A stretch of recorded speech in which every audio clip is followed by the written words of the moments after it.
Umur saya 26 tahun. Dalam pikiran saya sekarang, semakin tambah umur seperti takut menikah karena tidak punya apa-apa. Penghasilan tidak menentu. Mohon motivasinya, Ustaz. Tidak punya apa-apa pripun, punya nyawa no. Pilih punya rumah, punya mobil tapi nggak punya nyawa, atau pilih punya nyawa, nggak punya rumah, nggak punya mobil. Yang penting punya nyawa dulu. Rumah, mobil, dan lain sebagainya, ekonomi itu bisa diusahakan. Kalau nggak punya nyawa, punya rumah, punya mobil, arep ngopo terusan. Kan kemarin pas Covid kemarin jenengan tidak punya oksigen saja bingung. Meski punya mobil mewah, rumah megah, tapi nggak punya tabung oksigen, oksigennya langka. Umpama tiba-tiba ada yang ngijoli, Bu atau Pak, mobil jenengan saya tukar dengan tabung oksigen niki nggih, mau ndak? Wah, mau, banyak yang mau. Karena apa? Sesak nafas bawa di rumah mewah ya tetap sesak nafas. Ya, nggak bisa nafas bawa masuk ke mobil mewah juga sesak nafas selama tidak pakai oksigen. Nah, kok tidak punya apa-apa gimana? Kok seolah-olah Allah tidak pernah berbuat baik? Lo bisa hidup sampai umur 26 no. Itu kalau bukan anugerah Allah, bukan karunia Allah, terus dari siapa? Maka wala tayasu mir rauhillah. Jangan putus asa dari rahmat Allah.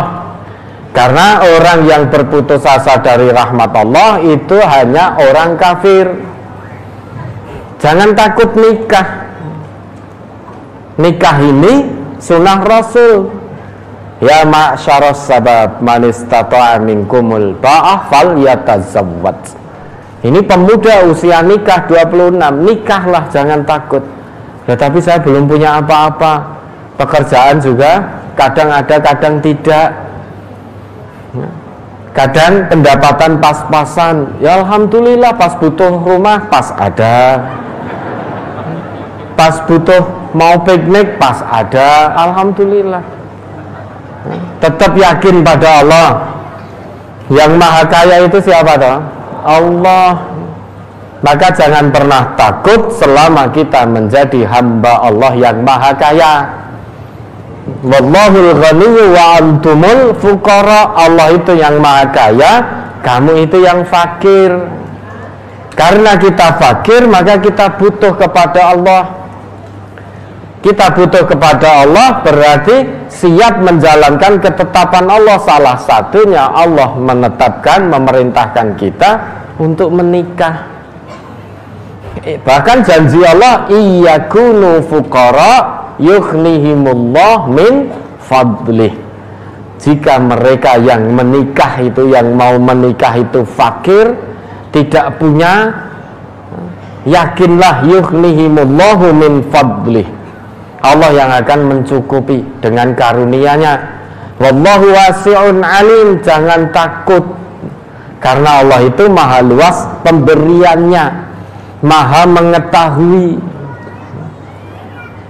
Namun ya itu, jangan hanya modal yakin tok tanpa mau usaha. Wis saya yakin dengan ayat Allah, Quran surat An-Nur ayat 32.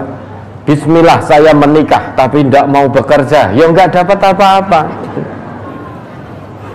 Pokoknya menikah, bekerja, sudah. Seberapa yang Allah beri, Allah itu alim, maha mengetahui. Dengan apa karunia Allah itulah yang kita butuhkan untuk mendekat kepada Allah. Apa yang Allah berikan kepada kita itu sesuai dengan kebutuhan kita untuk mendekat kepada Allah, bukan sesuai keinginan kita. Kalau sesuai keinginan kita, manusia itu punya keinginan A sampai Z. Bahkan dibalik lagi Z sampai A, itu keinginan manusia. Namun ingat, wallah yahulu bainal mar'i wa qalbih. Allah itu membatasi manusia dengan hatinya. Maksudnya Allah membatasi manusia dengan keinginannya. Tidak semua keinginan manusia itu harus terwujud, tidak. Dari A sampai Z mungkin menurut Allah, karena Allah Maha mengetahui. Mungkin kebutuhan yang Allah berikan untuk kita hanya sampai B atau sampai C, karena dengan itu kita lebih dekat kepada Allah. Jika kita diberikan sampai D, E, F, itu malah kita menyimpang dari jalan Allah. Apa tidak ingat kisah Qarun? Apa tidak ingat kisah Sa'labah? Panjenengan kenal Qarun? Kenal mboten? Mboten kenal? Ya, kalau kenal, kenalnya di mana? Nah, kita mendengar kisah itu diabadikan di dalam Al-Quran. Sa'labah ketika dari keinginannya Allah berikan A, taat betul pada Allah. Namun begitu keinginannya sampai Z, menjadi jauh dari Allah. Ya, tidak usah takut. Jangan takut selama kita menjadi hamba Allah yang maha kaya. Jangan minder. Lawang burung itu kalau terbang pagi pulang itu bawa makan kok. Rezeki kita ini sudah dijamin oleh Allah. Wa fis sama'i rizqukum wa ma tu'adun. Dan di langit rezekimu dan apa yang sudah dijanjikan kepadamu. Piye carane rezeki di langit? Maka rezeki sudah dijamin oleh Allah. Rezeki itu kemudian Allah turunkan ke bumi untuk kita jemput. Walladzi ja'ala lakumul arda dzalula famshu fi manakibiha wa kulu mir rizqih. Diingat itu Quran surat Al-Mulk ayat 15. Asal mau gerak, asal mau berusaha, ada istilah Jawa obah mamah. Ning aja ngene wong liya sing dimamah. Kowe jemput saja rezeki kita. Kita berdoa terus di rumah, ya Allah, anugerahkan hamba rezeki ya Allah, karena hamba ini mau menikah. Hamba sudah punya tanggungan ya Allah, tapi tidak mau bekerja. Ya tidak mungkin tiba-tiba mak bedunduk, tidak mungkin. Pokoknya kerja, bismillah, keluar dari rumah dengan niat lillahi ta'ala, menjawab seruan Allah, karena bekerja itu yang memerintahkan Allah. Mari diingat itu ayatnya. Surat Al-Mulk surat ke-67 ayat 15. Walladzi ja'ala lakumul arda dhalulan famshu fi manakibiha wa kulu mir rizqih wa ilaihin nusyur. Ialah yang menjadikan bumi itu mudah bagi kamu, maka berjalanlah di segala penjurunya dan makanlah sebagian dari rezekinya, dan hanya kepadanyalah kamu kembali setelah dibangkitkan. Ya dah. Rezeki kita ini, jangankan manusia, semua makhluk Allah rezekinya sudah dijamin oleh Allah di langit. Kemudian rezeki itu diturunkan oleh Allah ke bumi, dan bumi ini dijadikan mudah oleh Allah untuk kita jelajahi. Maka bergeraklah, berusahalah. Fakulu mir rizqih, berjalanlah di segala penjuru bumi. Dalam arti usahalah, kerjalah. Tujuannya apa? Fakulu mir rizqih, carilah di bumi itu sebagian dari rezeki. Artinya kita jemput rezeki kita sebagian, hanya sebagian loh ya.